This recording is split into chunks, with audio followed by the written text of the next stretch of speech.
Ladies and gentlemen, welcome back to the very first episode of the eye test on the road.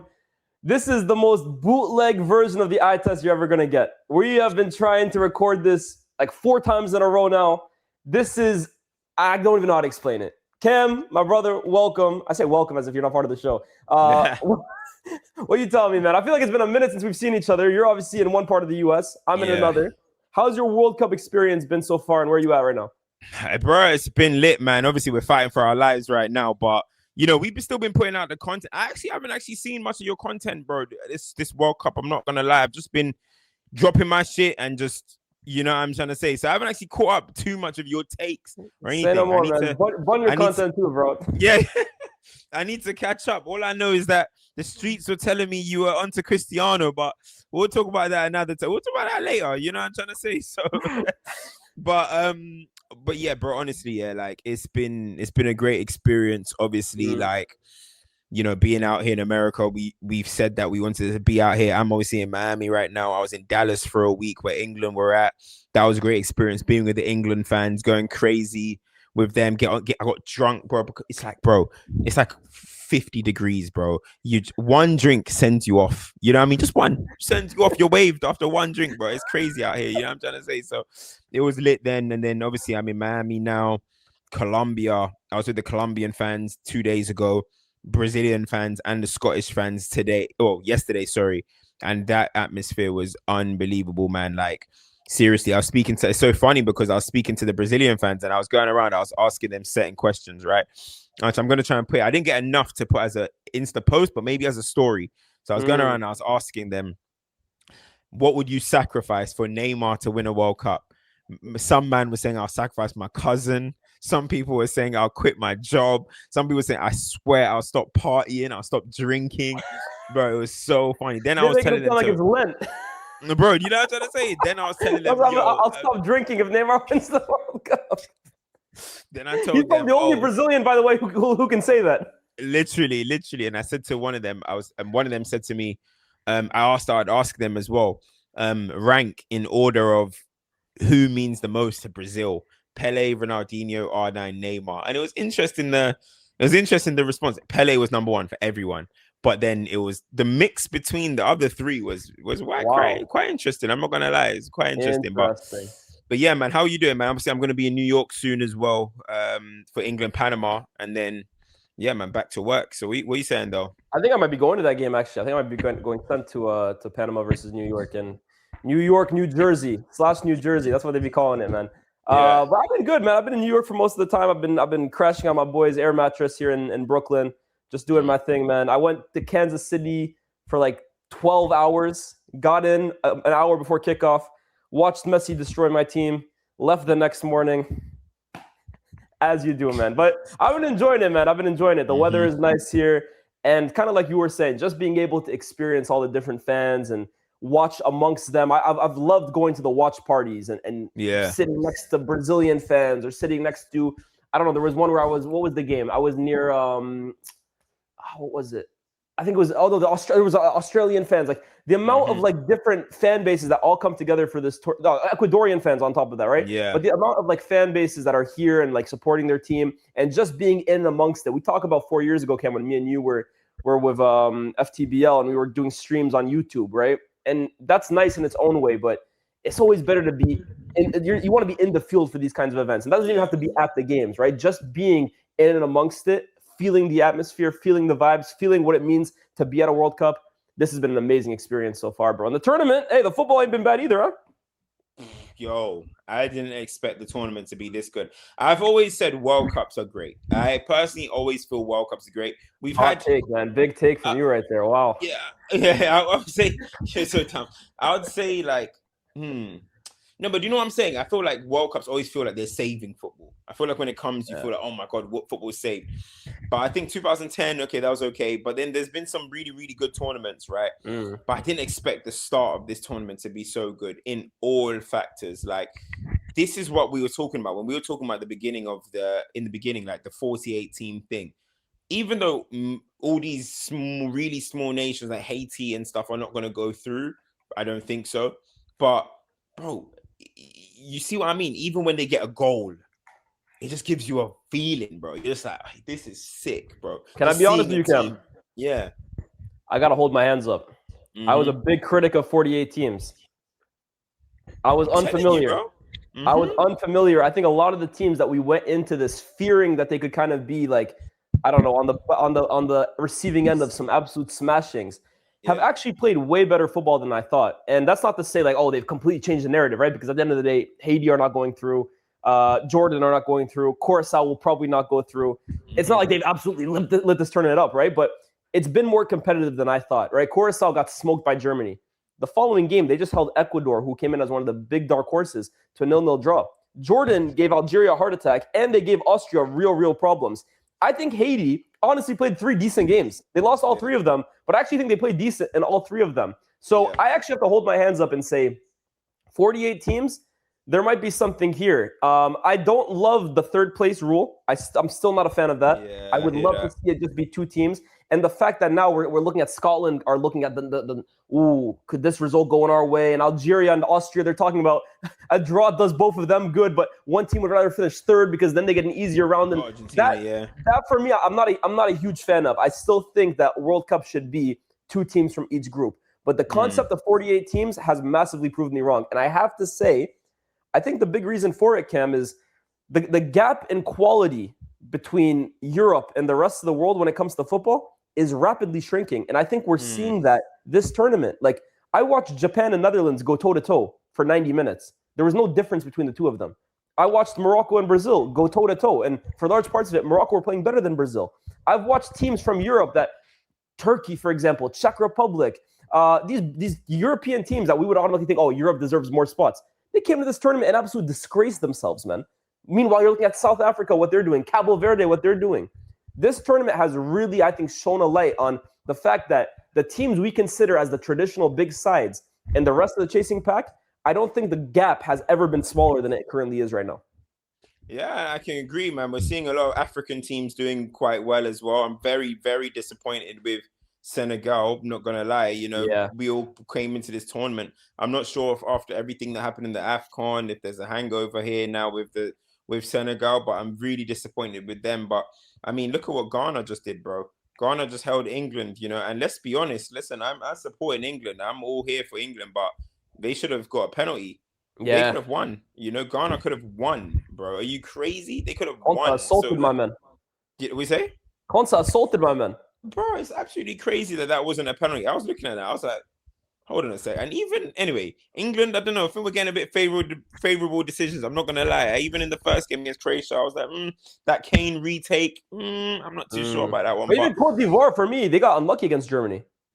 Yeah, very, very unlucky. So I think with what you're saying, it's probably right, or maybe the coaching across the board is getting better. Maybe that's also a thing. Maybe that's potential, yeah. But I just think that could be a thing. The more football grows around the world, man, the more people consume it, the more it almost gets entrenched into communities and stuff like that. It makes sense now that smaller nations are better at football now than they were 30 years ago. That's natural, man. That's globalization. That's what happens when you start qualifying for tournaments or when you I think it's natural, and I'm actually a big fan of it. I think at club level, we kind of feel the same way where you want to see the best players in the big teams do well. But at international level, man, if it means that now we get more teams who are competitive, I don't think that's a bad thing. You know what? I feel like, we're loving the smaller nations aspect of it. But it's not only that we're getting, man. We're getting superstars playing like the superstars they should be. We're getting the top nations behaving like they should be. Even though I wouldn't say, if I was to say who's looked the best so far, you can probably have a different name than I might. You know what I mean? It's different. So I wouldn't say there's been a clear-cut best team in the tournament thus far. I don't know if you agree with that. But in terms of the superstars turning up, my goodness, have we ever had something like this? I don't know. I genuinely don't know. I feel like I think 2014 was really good when you had like Neymar and Messi and Suarez. Like, I think that one was good, but this feels like it went to a different level. And Cam, do you remember last Euros?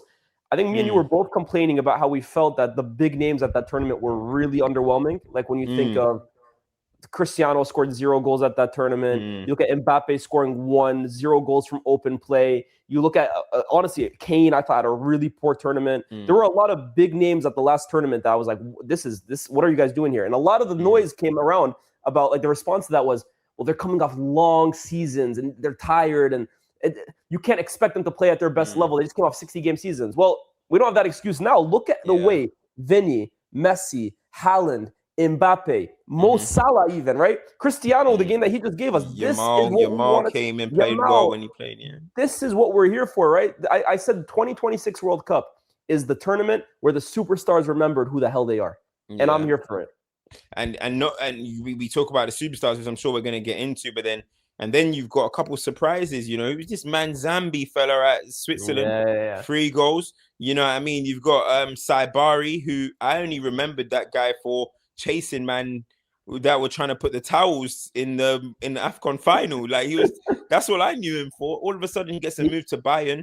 He scored 3 goals in 3 consecutive games. So, you know, those type of little surprises are always welcome as well, man, in these kind of competitions. So I'm happy to see that as well. Honestly, I feel like this World Cup has given us everything. We're seeing some defensive masterclasses, like maybe you could say Ghana did, but then we're also seeing guys that are and Cape Verde against Gabo against Spain. But then you're also seeing free-flowing goals. You're seeing both teams trying to attack. And I actually think maybe that aspect is really why we're getting kind of a lot of goals, because as much as these teams are sitting back, none of them are just sitting back. Maybe Essendon Ghana did, and Cabo, but none of them are just sitting back and saying, okay, that's us for the day. A lot of them are saying, well, let's just try and get a few forward at the same time. And it is leading to a lot of high-scoring games, which are probably going to reduce now that we're getting to the round of 32. And now it gets more cagey, more nervy. The stakes are higher.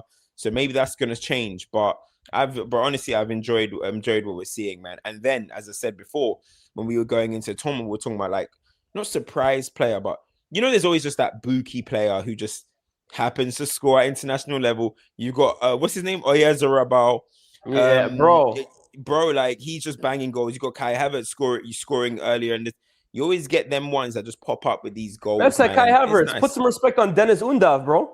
Undav, yes. He's been like the revelation of the tournament, bro. A goal contribution every 11 minutes. Yeah, that's kind of crazy still. So he's you're looking at that right now. Yeah, you're looking at that and you're thinking about these type of names. And I'm saying this tournament is giving us every aspect, bro. Every aspect. And I just hope the next rounds still produce that, man.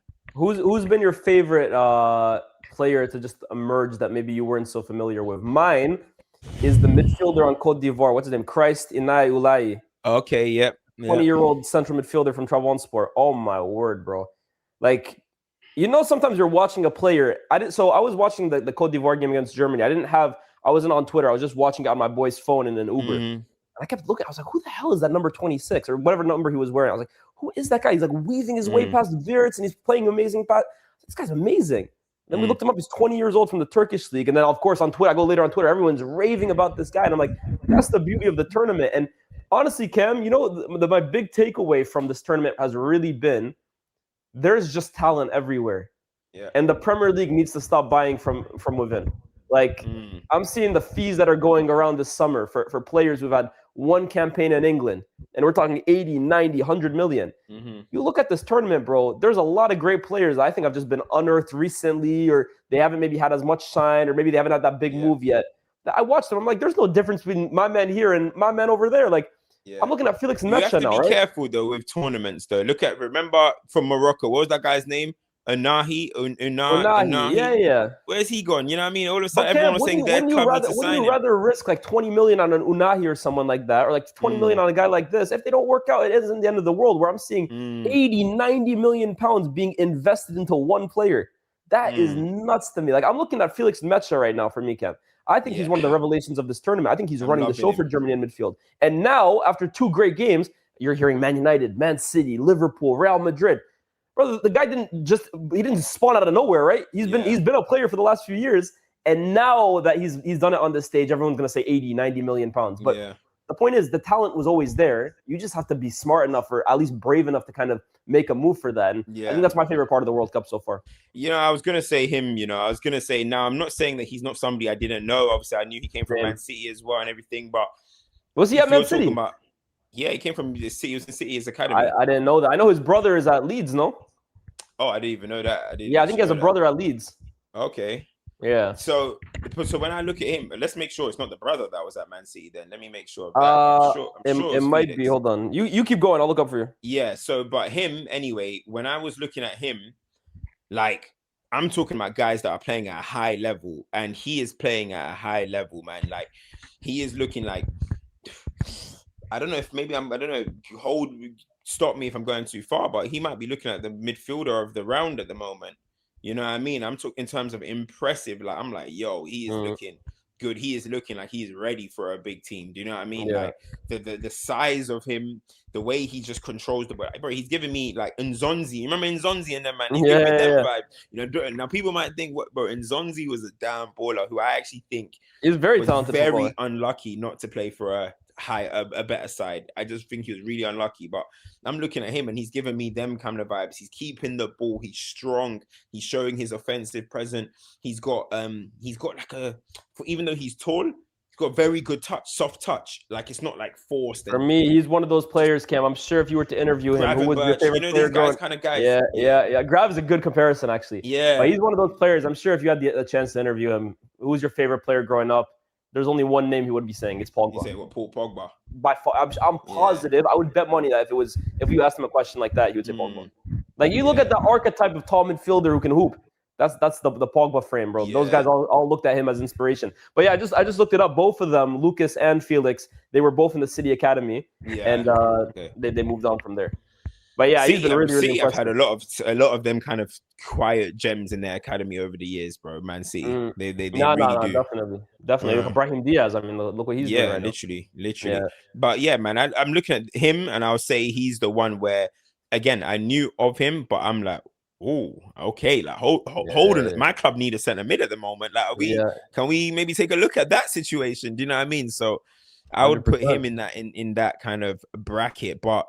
Again, bro, as much as we're talking, this tournament is about the superstars, man, and seeing what Messi's doing. Like, bro, I could put Messi in this. I could put Messi in this kind of conversation, bro. Hold on a minute before Cam. I've been observing you this tournament, you know, because you're talking about I haven't seen much of your content. I've seen a lot of your content, Cam. I don't like the sudden 180 that you've done on Messi, man.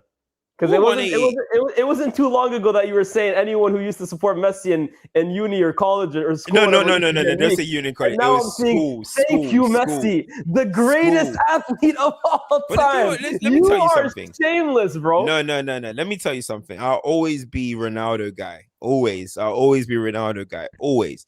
But I've never, ever. No one can find me saying that I think that Ronaldo is better than Messi, bro. That's not what I said. That's not what I said. No. I know you've always believed that. Yeah. But the way you're talking about Messi, don't start thinking Messi's my guy, bro. Messi's not my guy, bro. We might be getting to that point, brother. We might be getting to that point. Thank you, Messi, in your bro. You know, bro, that was you're glazing older than me, bro. Bro. Sometimes you just gotta accept it. Like what I was witnessing, I was like, yo. This is different. Now, Messi will never be my guy. Like, guy. What he did when we played against... I didn't even like Messi's Barcelona. I knew they were great. I hated Messi's Barcelona, right? Remember, I started going to Barcelona as soon as that man dipped out the club. You know what I'm saying, bro? Let's not forget that.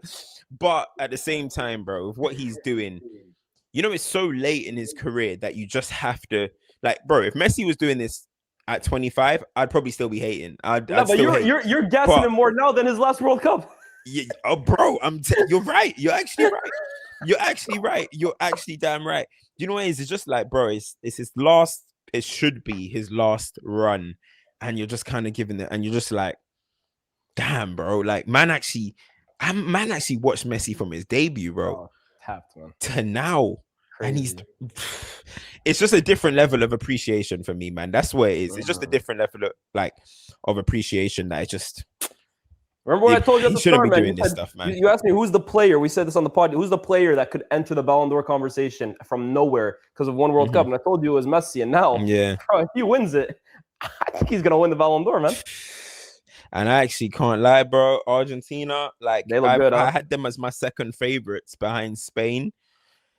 Going into the tournament for so long, I was saying Argentina, but then I started seeing Spain, but then Nico's injured now, which isn't great. But I'm looking at Argentina and I'm thinking, bro, they don't feel like they've skipped a beat. Nah, they This feel like Di they just Maria's started not where they there. left off. Only thing I will say is they do need to get a running mate for Messi, though. Like, the team are all a collective, but I'm sorry, you can't score on. Okay, he is Messi, so he probably can. But your last 7 goals are all Messi, going back to the 2022 World Cup. That's too much of a Was it reliance. not like that a lot of the time though in the World Cup too? Like people keep talking about Di Maria. Di Maria missed a lot of the knockouts in that tournament, bro. No, but when I say it, I just feel like, look, No, I'm say saying Messi like if has you a look at the last tournament, right? Like, okay, the goals were obviously more spread out, but yeah. I'm pretty sure Messi still scored most of their goals in that tournament. Yeah, 100%. But what I'm saying is, all right, if Messi has a little bit of a quiet game, Lautaro, are you going to be the one to score? I don't know if I have that faith in him Alvarez to do needs to that. get fit, bro. Alvarez He's not fit. Yeah, he's not Yeah. fit.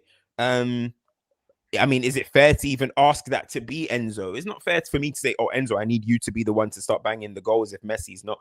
So I'm looking at, I'm thinking, I just don't know. I'm looking at Lautaro Martinez, and, you know, me and you have spoken about this guy numerous times, and bro, I'm not going to lie, I don't think I've ever seen Lautaro play well anytime I've watched him.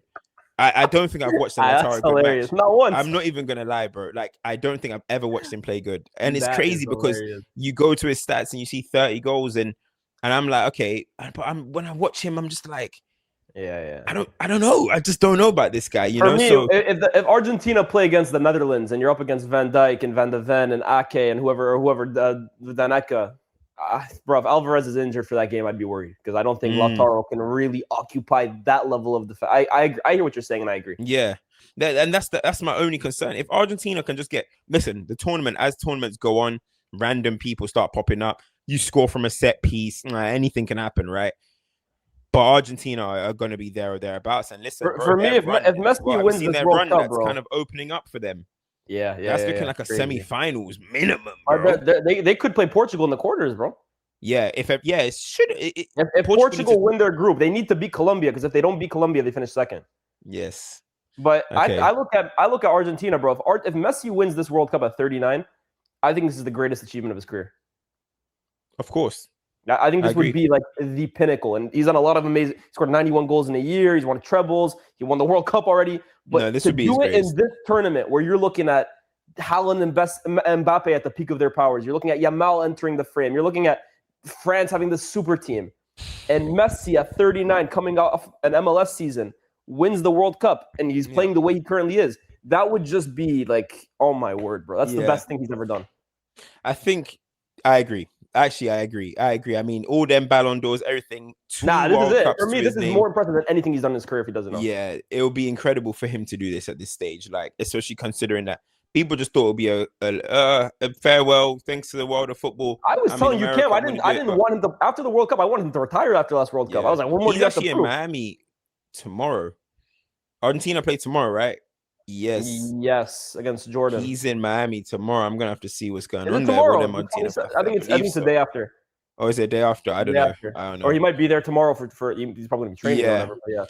But listen, like Messi coming home, I guess, to his hometown now. But that's gonna be pretty crazy. But you know, we can't speak about Messi without speaking about Ronaldo because it's been tied into everything. And now I see you're talking about you've been watching my content. Listen, I've been getting reports about you, bro. I've been getting sent reports, bro, and people are saying that you were so harsh. And listen, for me, right? Look, I don't like seeing Ronaldo go outside at any situation, right? But I do think in that first game, it was one of them ones where I feel like that narrative had already been built before the tournament started. And I think you had that thought process as well. So it kind of was a bit of a confirmation bias thing for everyone. I think everyone thought, Ronaldo, you hold back Portugal, blah, blah, blah. Always. That was the narrative. Always. If they don't have Ronaldo, we'll see what they can do. And in the first game, they blank. But when I was looking at that game, as much I was looking more as in like, this is Portugal's attack, which includes Ronaldo, of course. But I was looking at this team and I was thinking Bruno Fernandes could have done more in that kind of game. The whole team could have done better. Nuno Mendes could have gotten higher in that game. But then when I was looking at that, I felt like everyone used that as that point to confirm, I knew Ronaldo's done and I knew this is going to happen. Now, I'm not saying now because he scored against Uzbekistan, he's saying I'm back and all that. I don't know about what he means by I'm back. Like, Are you talking prime Ronaldo back? I don't know what you're talking about by you. I'm back, but when he's saying I'm back, I just think to myself, like, you look at, for example, how Harry Kane played against Ghana. If that was Cristiano Ronaldo, we'll be calling him finished. Yeah. Would say he's finished, bro. Like, do you know what I Yeah. mean? Would say get out. So I'll be real, Cam. think That performance that Cristiano had against Uzbekistan, I think that's one of the best World Cup games he's ever played. Possibly. Bro. He actually looked like he shaved 10 years off his career, bro. Bro, do you know what it was, though? That first goal, I was like, is that Noodle hair Ronaldo? Yeah. But do you know what it is? Portugal are moving the ball so quickly. Nuno Mendes was getting forward. They were putting crosses in, but they were moving the ball so much quicker than they did in the first game. In the first game, it was too slow. It was too much Vitinha touches. I saw he made some history of most completed passes. You never want that history, bro. I think Rodri had the step before against, who was it? Like Morocco. Yeah, they lost. They lost. Yeah, you don't want that step. Nobody wants to see all of that. Do you know what I mean? You want to move the ball quick and get Ronaldo in them positions. One thing I would say is that Portugal still can be in danger of, if Ronaldo is not scoring because they cross so much to him and stuff, then all of a sudden maybe the attack can go stale. So I do understand when people say it's kind of like, because you're living and dying by Ronaldo, by the way they play, by the way they actually try and feed the service. Messi drops into areas. Messi, they do cutbacks. He's running onto it. Like, he's not already standing in the box. So it's quite different than when you're just trying to target one man. It is going to require Ronaldo on form. So I get what people are saying, but I do think the reaction was a bit too much. It just felt like confirmation bias for me. I don't know what you think. I mean, I can only say one thing, because I was the one giving it out. So for me, look, Cristiano humbled me, bro. Cristiano humbled me. He humbled the media. He humbled a lot of people, bro, because I definitely agree with a lot of what you're saying, right? Like, just because he scored 2 against Uzbekistan and Portugal scored 5, I'm not really still sold on either, to be fair. I still think Portugal going into this tournament, I have to. I don't have faith in that attack. I think Colombia will tell us a lot, right? I think Colombia will tell us a lot about this team, whether last game was a true turning of a leaf or if it was just they beat up on a really average team. That's going to tell us a lot against Colombia, especially because they have to win. And Colombia will be going in a bit more pragmatic. But as for Cristiano, one thing I have to say, bro, he has that gene that the Michael Jordans have, that the Tom Bradys have, that the Floyd Mayweathers have. These guys are just, they almost feed off criticism. They feed off doubt. They feed off you questioning them. And they almost use it as fuel, as adrenaline. It's borderline sickness. I'm not going to lie, right? It's sickness in the best way possible. These guys love it when you discount them. And we know that thing from The Last Dance where Michael Jordan was almost creating narratives to get him almost pumped up. Cristiano is from that same school, right? So he would have definitely heard the likes of Henry and Zlatan and all these guys talking about how they feel the team is better without him and they feel that this is a tournament too far for him and this and that. And I think he used that almost just to put in one of the best performances, honestly, Cristiano has ever done at a World Cup. Like, it felt like I was watching 30-year-old Cristiano again. The movement and lethalness from that first goal, the way he struck that into the near post, I was like, oh my goodness. That was hit with anger, with oh my goodness. That was peak Cristiano right there. Yeah. And then you look at the second goal, I thought that was, again, that's where you really look at Bruno, right? Because people were criticizing Bruno a lot. We watch Bruno every single week. I think he's one of the best creators in the world. But if you were to ask me, where does Bruno do his best work? It's in transition, right? He wants to find runners, which he just didn't have against DR Congo. This game, he had guys running on the last line. He had Cristiano running on the last line. And that's where I think that connection between the two of them can blossom. But I have to say, do I think Cristiano Ronaldo is going to put in a 7-goal tournament? Look, maybe. Let's see. But one thing I have to be honest with, and I'm a man, I have to hold my hands up here and say, I thought he was completely finished. I thought there was nothing he could add to this tournament. I've been proven wrong, and I'm more than happy to take the bullets from Cristiano FC for this one. Bro, I said if he can give us 5 goals, we spoke about it in the beginning. I said, give us 5 goals. I said, give me, what did I say? I said, give me 3 open plays, or did I say 2 open plays, 3 pens, I think I said. So I think he's hit his open play quota that I said in before the tournament. But you know what it is with Ronaldo, not even Portugal, sorry. Like, you see when we were talking about all these superstars, right? I said before the tournament, England only goes as far as Kane takes them. Argentina goes as far as Messi takes them. Spain go as far as Yamal. Kylian Mbappe. We said all this. I don't think it's as far as Ronaldo takes them for Portugal, though.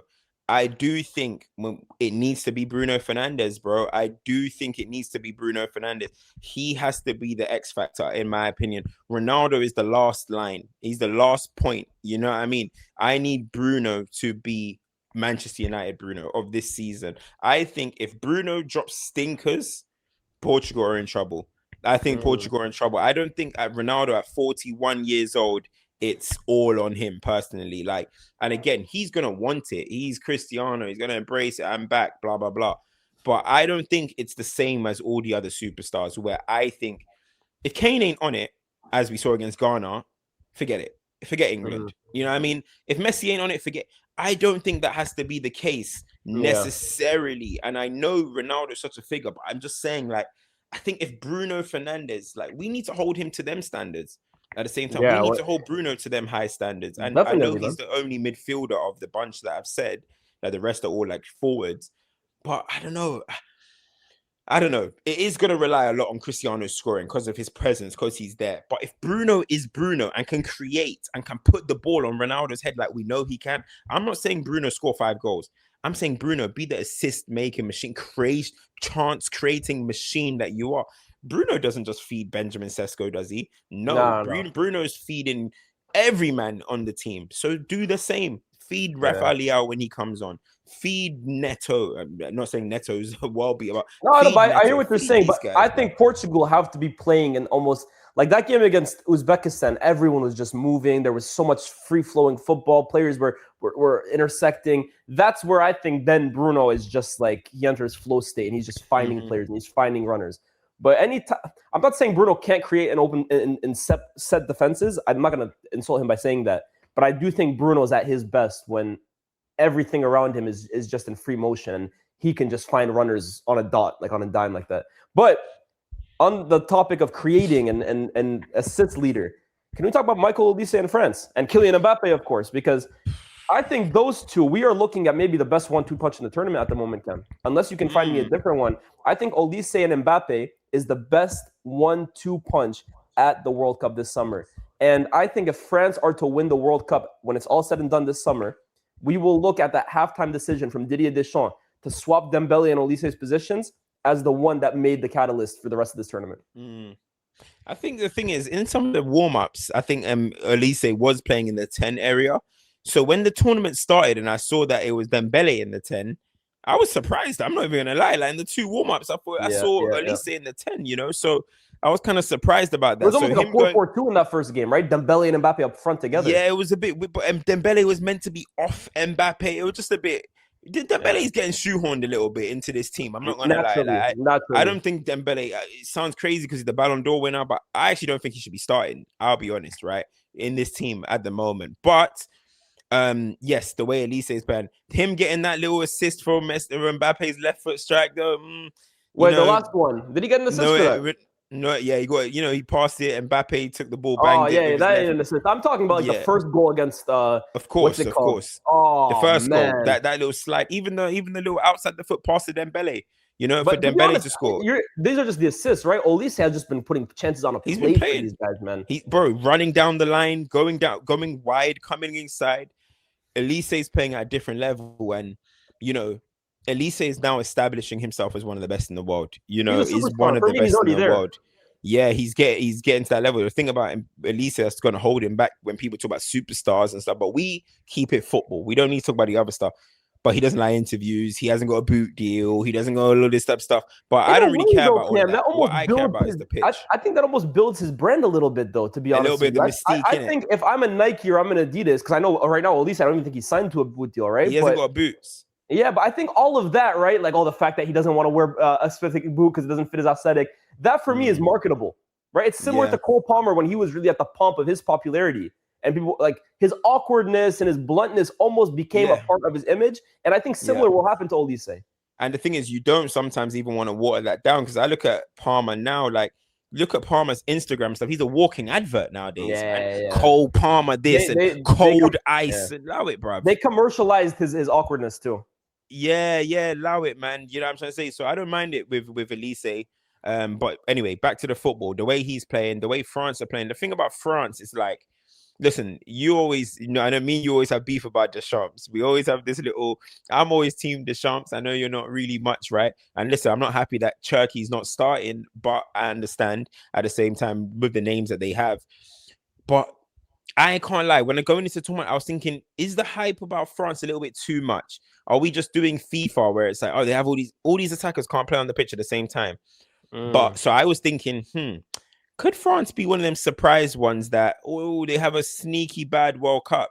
But listen, I know about Kylian Mbappe, World Cup Mbappe, but I mean, I didn't know he was going to be carrying it like this. Yeah, I'm trying to say, I didn't anticipate that. You know what I mean? The way he's playing at the moment is just ridiculous. I mean, the fact that he just scored that left foot strike. Now, I know Joe Hart spoke about this ball situation, which, hey, by the way, man, he might be right because a lot of these keepers should be saving these shots. Their goalkeeping in this tournament has not been great. However, when you're feeling yourself like that, bro, I don't recall Mbappe taking a left foot 25-yarder for Real Madrid. Bro, even putting his laces through the ball like that's not his style. Bro, I saw one long ball from the sky. Mbappe brought the ball down dead with a defender on him. I said, yeah, his touch is perfect now. Yeah, okay. I don't know who this is, bro. I don't know who this is because his technically he's looking perfect. So some people are saying to me, actually it's funny in my comments, somebody was like that he's still holding France back. I'm like, listen, right? Let's not go too far now. Listen, we can run that narrative for Real Madrid. He said, it's just still, the guy said it should still be Dembele up front. And I'm like, in fact, no, because Dembele is such a unique striker for what PSG do. I don't think I don't want to call him a system player, but he's an elite level system player in a way, because I don't think he's any more that right winger that terrorizes defenders like what he used to be. He's a lot more decisive player. But he hasn't got Vitinha. He hasn't got Neves. He hasn't got Fabian and Zaire Emery, and he's able to get the ball off Marquinhos and then walk around wherever. The whole dynamic is different. Yeah, the whole dynamic is different. It's a different dynamic. Mbappe for France up front is the better decision. Of course, it's not even a conversation, bro. Look at his goal record for France. Look at his goal record at the World Cup. At the end of the day, like, it's not all about stats, but when the stats are this damning, come on, bro. Like, what? You're gonna leave the guy who just broke Miroslav Klose's record in the World Cup in his third World Cup on the bench? Come on, bro. Let's not be ridiculous here. One thing with Mbappe, right? And it's crazy that we're using the word confidence for a player of this stature, for a player this confident, but I think it's so obvious that when he puts on that French shirt, he's the man. He knows he's the man. He knows he's got an entire country in adulation of him. There's no question about his role in the team. There's no question about whether he hurts the team or not. He's in conversations to be the greatest French player of all time. We're at Real Madrid, the fans, it's always going to be love and hate. The thing with Vinny, the thing with the managers. It's a different world. He's not the guy at Real Madrid, right? Whether he's the best player or not, he doesn't have that worldwide adulation from Real Madrid. But at France, every time he puts on that shirt, he knows he's the captain. He knows they go where he takes them. He knows there's no question about his role in this team. He knows he has the manager's full support behind him. And I think it shows, not even just in his performances, but the way he even struts around, man. I think it's different at France. And that's why when it comes to World Cups, his record and his performances are at this level. And I think, again, it's never been more clear what this team is. It is Michael Olise pulling the strings from deep, and it is Kylian Mbappe getting on the end of chances and finishing them. And everyone else just find your spots. Everyone else just find your spot in the team. But 100%. You know what? I want to give a shout to Deschamps for that bringing in of Manu Kone. I thought Manu Kone was really, really good. Tchouaméni, mate, you're in trouble, bro. Like, honestly, like, you're in trouble. Like, Tchouaméni, it's been a while, man. I'm not going to lie to you, bro. And then he's all linked to Man United and stuff. But when you get linked to Man United from Real Madrid, there's always reason for that. Like, it sounds like you're going a little bit that way. Do you know what I mean? Historically, I mean, that's what we've been seeing, right? And listen, Tchouaméni, bro, for me, it's been a while. Now, some Real Madrid fans will say he's been our best midfielder. Your midfield hasn't been great for a while. It's not been like it's like, they haven't been great for a while. And I'm looking at Tchouaméni, I'm thinking, it happened to Dembele in 2018. You played one game, we didn't see you again. There could be a chance that could happen to Tchouaméni. Manu Kone came in and looked a much better partner for Rabiot. Yeah, I'm not crazy that Rabiot is the untouched one, but that is the nature of the game. But Manu Kone, man, he came in and he played well. So I just want to give him a shout. But moving on from France, you know what my favorite my favorite whole thing of this tournament has been, and it's not been Messi, even though I have been in appreciation mode. It's Erling Haaland, bro. It's Erling Haaland. It's Erling Haaland, bro. I don't care what no one says. This guy, bro, bro, Erling Haaland, yeah. Like, bro, he's just a goal scoring phenomenon, bro. Like, bro, this is Norway. This is a good Norway team, right? To an extent, to what they have ever been. But, bro, like, you're talking about 1-2 punches. I'm liking what I'm seeing from Odegaard as well, by the way. But we'll talk about that. But Erling Haaland, bro, like, it doesn't matter who. Salzburg, Dortmund, City, bro, Norway. The guy has 59 goals in 52 games. Let me tell you something, Lyes. Let me tell you a stat right now. Haaland has 59 goals in 52 games for Norway. Kylian Mbappe has 60 goals in 100 games for France. He has only 1 goal less than Mbappe in 48 less appearances, bro. And this is not bro, 60 and 100 is an amazing record. Oh, Kylian Mbappe is an international demon. Haaland has 1 less goal in 48 less games. We haven't seen a goal, bro. Honestly, this is like, now Cristiano Ronaldo and Messi in their primes, I'm gonna put them aside because they developed into that.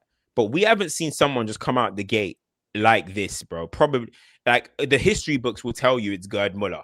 The history books will tell you it's Gerd Muller. This is like a Gerd Muller reincarnated, bro. When I was younger, and I'm sure you used to do the same because we were both kind of like, we're like football nerds or whatever.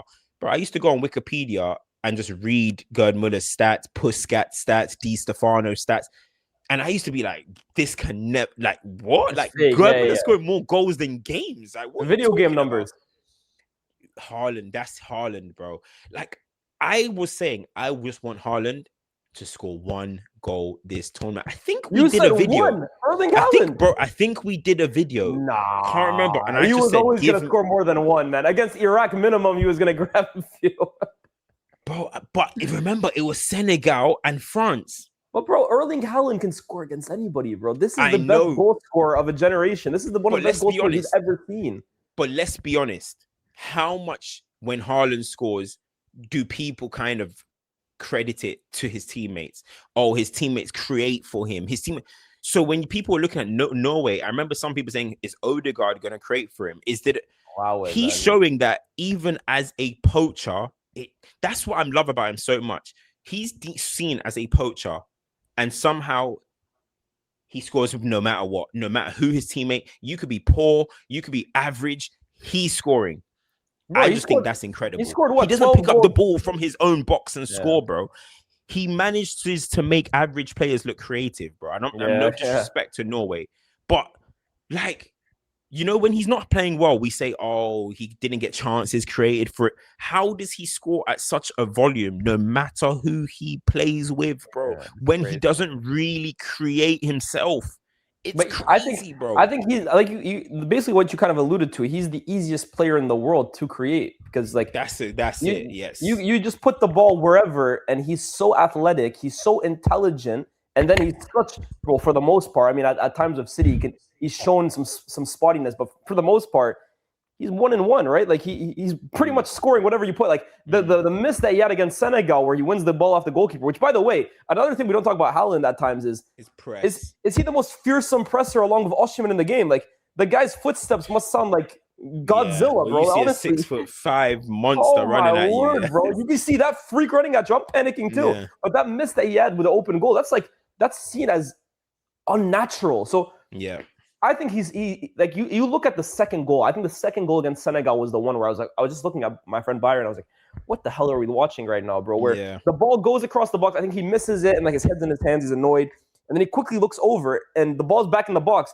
And he immediately repositions his body to open up, hit it off his right, one touch, off the post, delicately, like perfectly off the post, into the goal. I'm like, the processing time is robotic. Like, it's like he times everything. He executes everything by like code. It doesn't make sense what he does, man. And I think my favorite thing about Erling Haaland, bro, is he just seems to be the most relatable superstar in the game. He's so easy to like. He's so easy Yeah, man, I love it. Like, even after the game, they're asking him about France. He's like, they're probably going to beat us. They're probably going to win the whole tournament. Who gives a shit? He's just normal, bro. He's just normal. He loves man. the game. He loves entertaining. Now, every time he scores as well, he's doing a certain celebration. 1 second he's walking, next second, you know what I mean? Man. He just got this vibe about him. And honestly, listen, you know, how I'm likening him to, and these were my favorite stories as well, is those players that play for small nations but still elevate their nations. And you would know some names. Gareth Bale. Like, how good was it to see him in an international shirt? Asamoah Gyan for Ghana in World Cups. Just delivers for these smaller nations. Who else can I say? I missed the Haji, name. Right? Stoichkov. You're talking Haji, about exactly. I mentioned Haji yesterday. Yeah, these Walter type of Miller. people. Yeah, of course. They just put on their nation's shirt, and all of a sudden, it's like a different type of pride. It's a different type of joy, and I love seeing that for these type of teams, man. Honestly, I really love seeing that. I think that was my favorite one.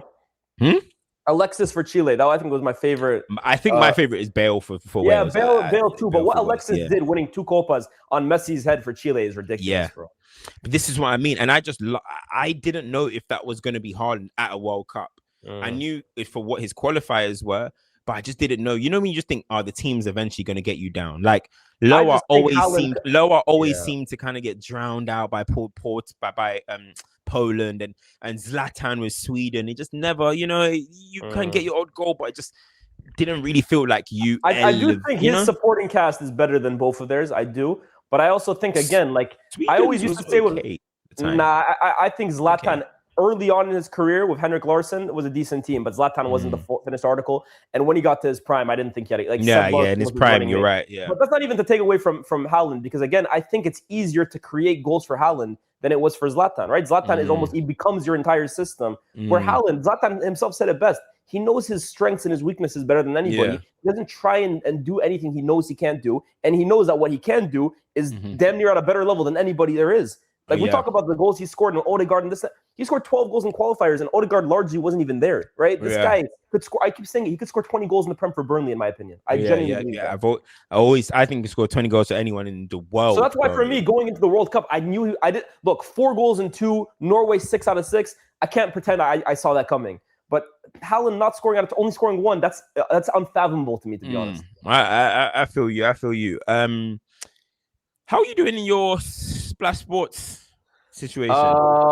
Let me see if I can pull Senegal are killing me, bro. Me. Senegal, bro. You know what? They have the big issue that a lot of African countries can relate to, and you can relate to this. I can relate to this. These federations just refuse to let the old guard go, and I know you can relate. Koulibaly needs to be out there, Koulibaly in particular is deteriorating in front of the entire world. Yeah. It should be Ismaila Sarr's team, man, my boy. Bro. Fair about that. And Jai is getting 0 minutes basically at this tournament because Sadio Mane is playing. That's crazy. Yeah, so this is just how it goes. You guys had Ahmed Musa for how long for the Nigerian team? Jordan Ayew is still running amok for Ghana. Yeah. We're just about starting to phase Mahrez out, right? Like, this is what it is with the African countries. To an extent, you can definitely say like Ecuador. It's the hero aspect, isn't it? Yeah, they were heroes once upon a time.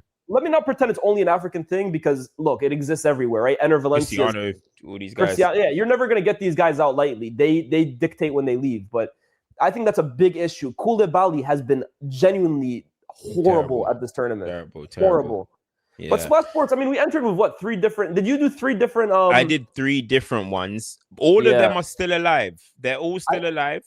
I'm probably similar. Senegal are killing me right now, and I've got Uruguay who have drawn 2, which is jarring as well. They're killing me a little bit, but we're doing okay. Let me see if I can get mine up real quick, because I had a few. One of them I had Algeria in it. The other one, I mean, we're still alive, to be fair. My entries, let me see. Okay, so the first entry I had was Austria, Japan, Colombia, Morocco. I'm still alive in that. The second one I had was Croatia, Algeria, Uruguay, and Cote d'Ivoire. So wait. So you've got what? Wait, hold on for a second. Let me get mine up. Yeah. So you've got what? One of my entries is actually done. So you're through. One of my entries is finished. Like, it's dead. Oh, you're out. Because I had Scotland and Turkey in it.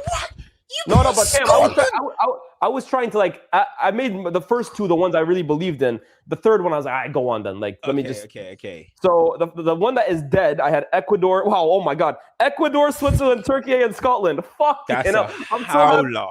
I'm so happy though. I put them all in the same one. Imagine I spread them out. My second one is this one is definitely I'm alive. All right, Austria, Japan, Colombia, Morocco. Good. Okay. The second one is touch and go. Croatia, Algeria, Uruguay, Cote d'Ivoire. Croatia, Algeria, Cote d'Ivoire. Ooh. So Algeria, I'm pretty confident we should go through, but it's nothing guaranteed. No, so you should Jordan. Ooh, no. Ooh, Austria. We need a draw against Austria. Okay. And Austria already through. So or Austria, if both teams, Austria and Algeria, avoid defeat, we should be through. Mm-hmm. Maybe I'm being optimistic here. I think we'll be okay. Uruguay have to play Spain on the final day. Bro, they've killed me, you know. I think that one is dead, bro. Look, so in my first one, I've got Switzerland and Morocco, both are through already. Yeah. Belgium, 0 wins, 2 draws, and Uruguay, 0 wins, 2 draws. And now you're saying Uruguay have Spain, that's gonna die, and Belgium Belgium are a disgrace. So my second one, and I'm hoping this is my one, Mexico, done. They're through. Colombia, through. They both won all their games.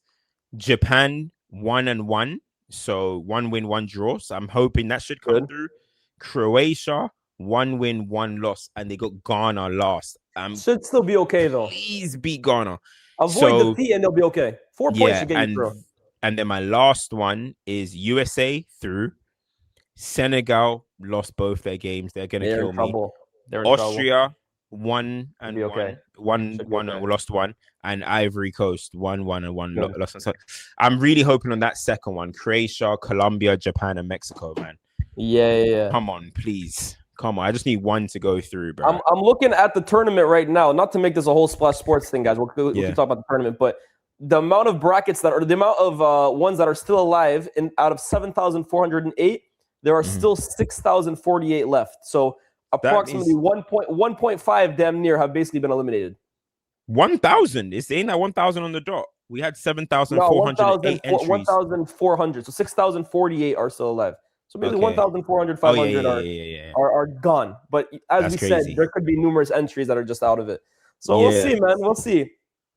We should see. But more things that have been going on as well. We're seeing Vinny finally turning up for Brazil. And I know a lot of people are saying, well, he's got this much GA in the World Cup. He's got 8 GA or something like that. And he's been involved in 11 of their 14 goals, which includes rebounds and stuff. But he's been directly involved in so many of their goals in the World Cup. And I'm not having all of that. Vinny hasn't been Real Madrid Vinny for Brazil. And we know that you can bring me stats as much as you want.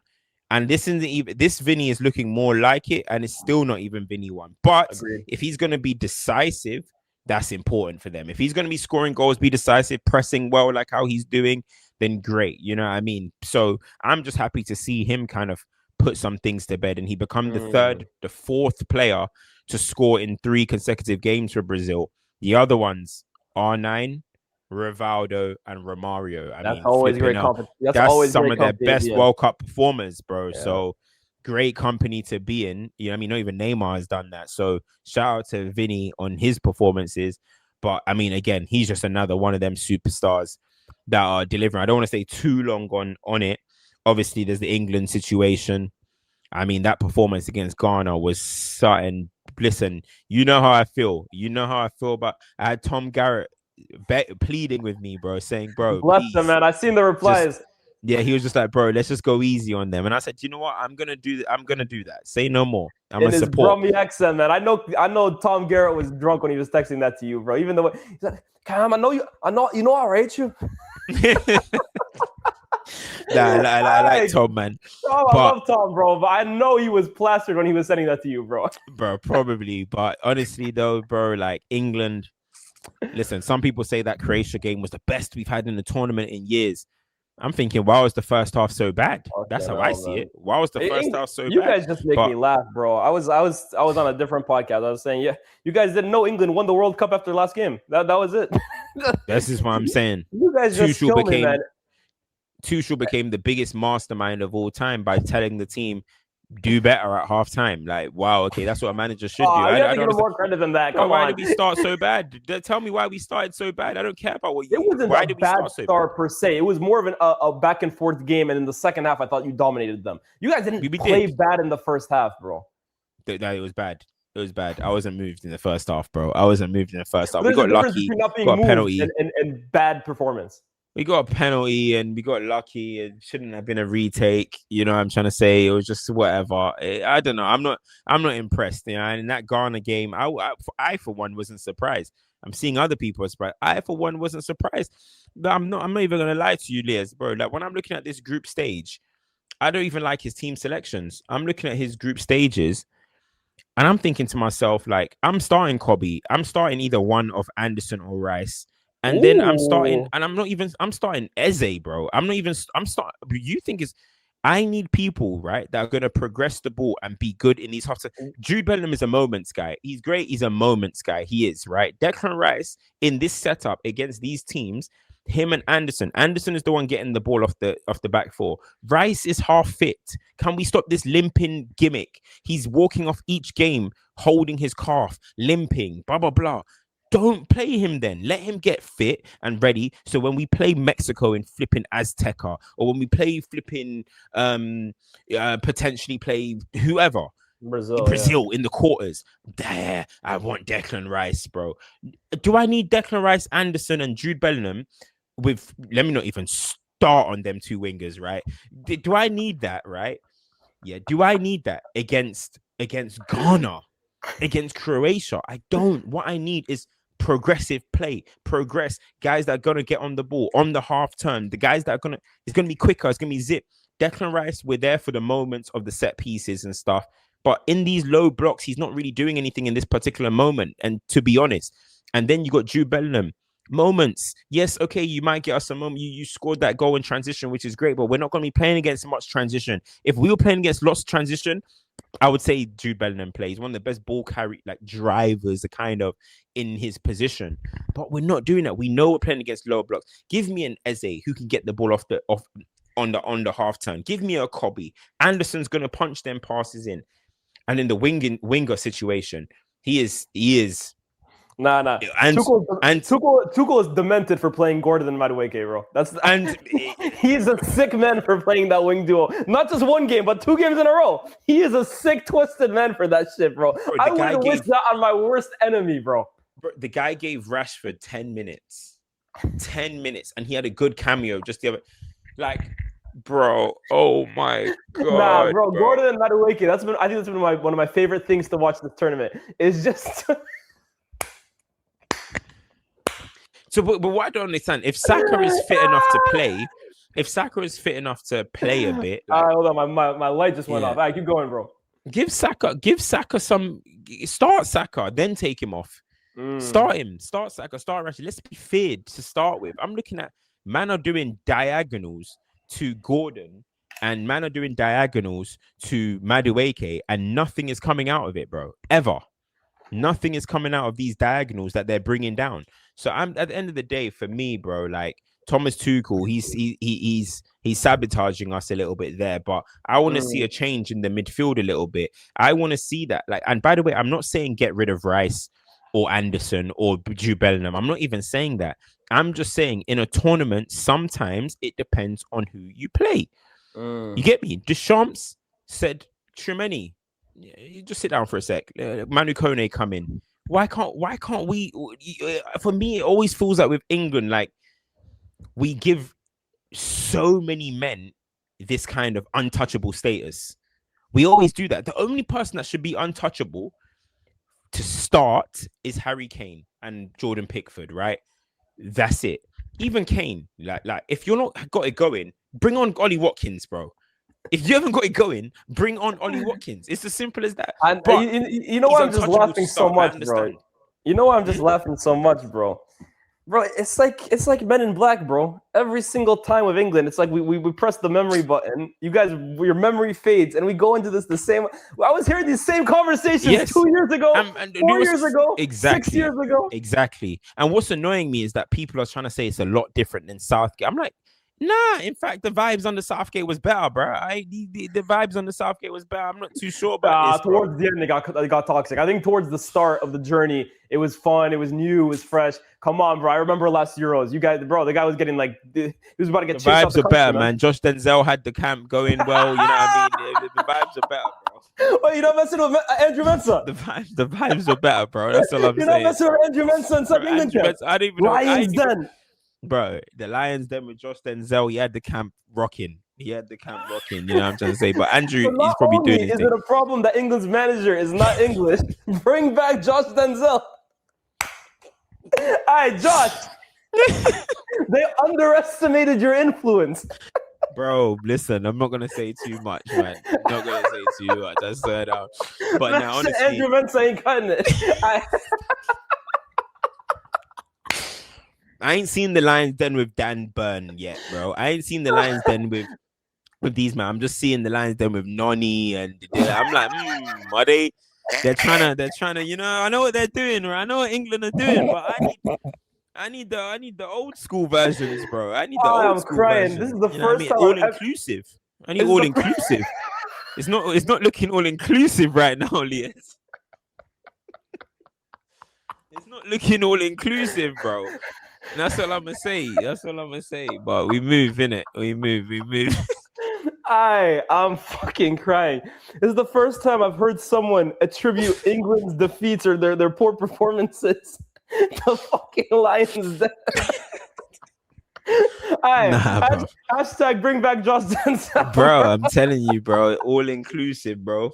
All inclusive. So I'm saying, but Tuchel, yeah, bro. When you look at why is Dan Burn in the anyway, that's a whole nother conversation, man. We'll have that's a whole nother conversation. But England, let's see, we got Panama. That should be a stat pad sesh. It probably will. You know, the Ghana doctor has lifted up his witchcraft on Kane, so hopefully Kane goes and gets some goals. But yeah, overall, man, I've enjoyed this tournament. I don't want this to go too long, but I've enjoyed this tournament. You didn't think we were going to talk about Algeria?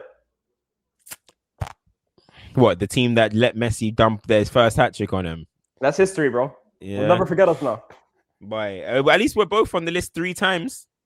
What you mean? We're both on the list 3 times. Nigeria are on Messi's World Cup list 3 times. There you go. Now here come Algeria. Well, welcome to the gang, mate. You know what I mean? Welcome to the gang. I can't say it's good to be here. We're victims 3 times to the hands of Lionel Messi, bro. Welcome. Anything else? So what about Algeria? So how are you feeling about Algeria, though? Who can you play if you go through? Bro, this is why. Okay, this is really why. It's the whole disgrace of thingy again, isn't it? They're calling it the disgrace of Kansas City because, and this is why I really don't like the 3rd place rule, because it just allows teams to do bullshit like this. In our group, if you finish 2nd, you are almost like guaranteed to play Spain in the round of 32. If you finish 3rd, you've got like a 58% chance of playing Switzerland. And the other percentage is like Egypt, Belgium, USA. So the incentive is to finish 3rd in this group. So going into this game, Austria with a draw will finish 2nd, Algeria would finish 3rd. Austria with a win would finish 2nd, Algeria would finish 3rd. If Austria lose, Algeria finish 2nd, Austria finish 3rd, and might still qualify as a 3rd place team. You see where we're going, and then so do you think anyone's actually going to try and go and win it? I think you guys will both play it respectfully, though, man. I hope we play a good game, bro. I'm not gonna lie. I just want to beat Austria, bro. Like, we got to finish the cycle anyways, bro. Like, these guys hold us out of the World Cup 40 years ago. Like, now all of a sudden we're gonna try and collude with them for a result. Yeah. Fun that, bro. I'm trying to beat them. But so if you win, you play Spain. No, if we win, we play Spain. If we draw, we play Switzerland. If we lose, we might be in trouble. I'm not gonna lie. If we lose, we're not guaranteed to win the next round.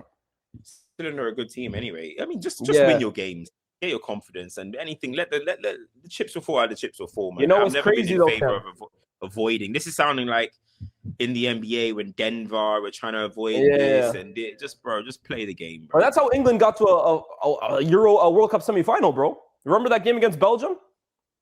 Yes. Oh yeah. Where you guys both played your weaker teams, and basically the loser of it ended up on the easier side of the bracket.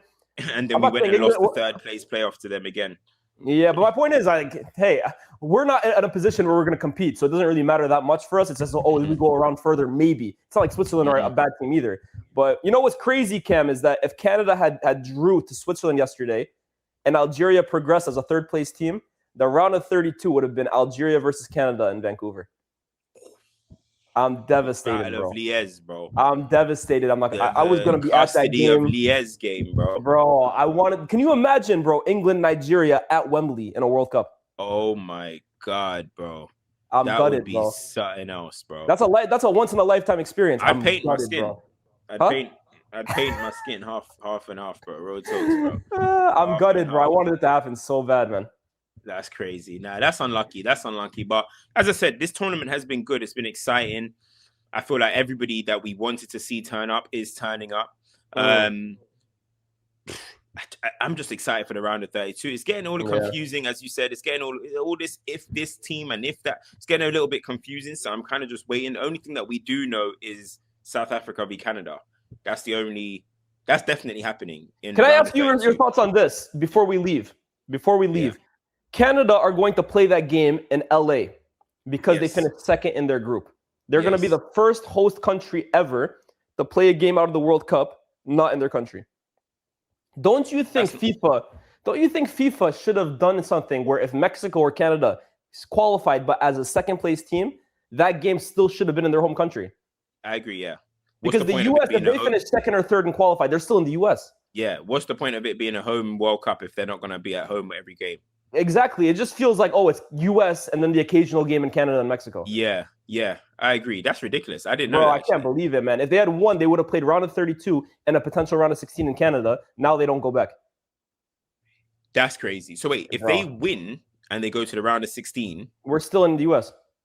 What? No. Bro, because Canada, they didn't give them that many venues or whatever, which isn't the end of the world, but still, like, those venues should be dedicated to games Canada could potentially play in. Every Canada game should be at home.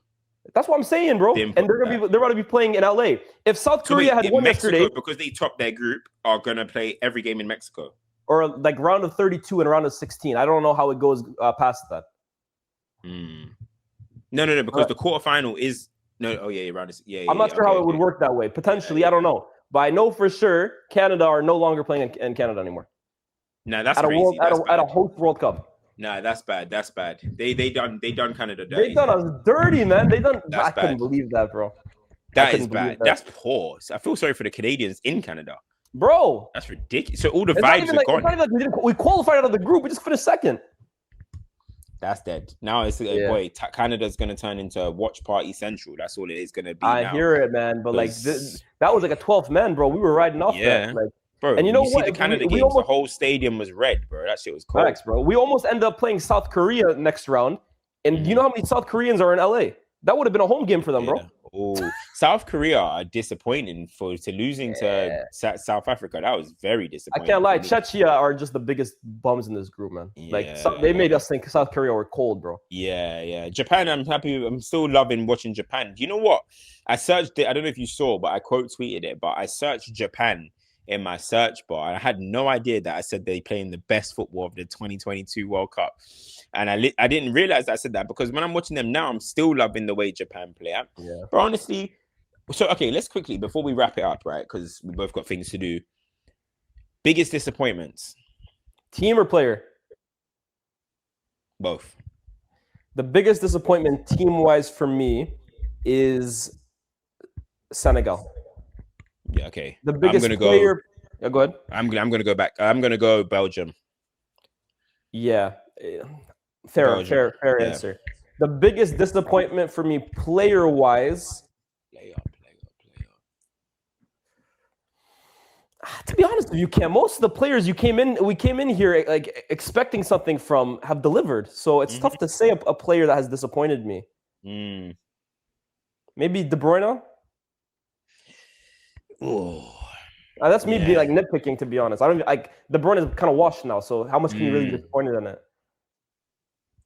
I'm gonna say. Maybe Rafinha. Rafinha was disappointing for me in the 2 games he played. Okay, fair. You know who I'm kind of disappointed with? No, I'm not going to say he's the biggest disappointment because Koulibaly is probably the biggest disappointment. He is just a mess, considering we had high hopes for Senegal. I ain't been impressed with Reece James, bro. Interesting. I ain't been impressed. I don't know. People said that he played well in the DM. I don't think he did against Croatia. I haven't his crosses are not beating the first man ever. I'm like Reece James. Like he's getting it. One thing about Noni, he's holding width. He's getting the ball. He's laying James off for a cross. James is hitting the first man every single time. I ain't really been impressed. I ain't really been impressed with him. I got my disappointment. Might be a stretch, but I'm disappointed. My biggest disappointment of the tournament, player-wise, is Scott McTominay. I spoke about him yesterday as well. I don't know. Did you do a video Brazil Scotland? Yeah. He's my biggest disappointment. Bro, I thought he hasn't even given us an inch. Not one moment. Nothing. Not even. And this is, what we were just saying about Haaland. And I said in my video, I'm not trying to hold him to Haaland, Bale, and Hadji and these standards. But come on, brother. Like, just one in a World Cup for Scotland. For Scotland, though, bro, he is that to them, bro. Look at the bicycle kick he scored in the qualifier. Yeah. He was the guy in qualifiers. You can't give me one moment against Haiti. Yeah, it's poor for me still. But yeah, that's about it for me. I mean, we'll be back, I'm sure. Yeah, we'll do something in the knockouts. We'll come back for the knockouts, whether it's round of 32. Yeah, we can do it progressively through the rounds. Yeah. For the knockouts, yeah. 100, bro. So, yeah. 100, bro. Guys, like, share, subscribe. This has been Eye Test on the Road. I told you guys we were going to come with content. In the process of this video, we've recorded this 4 times. My light has gone off. We've said we were going to end it like 4 different times and then found a different segue. But we are here, man. We're here. Like, share, subscribe. Get involved in the comment section down below. And we'll see you guys for the very next episode here on the YouTube channel. Peace.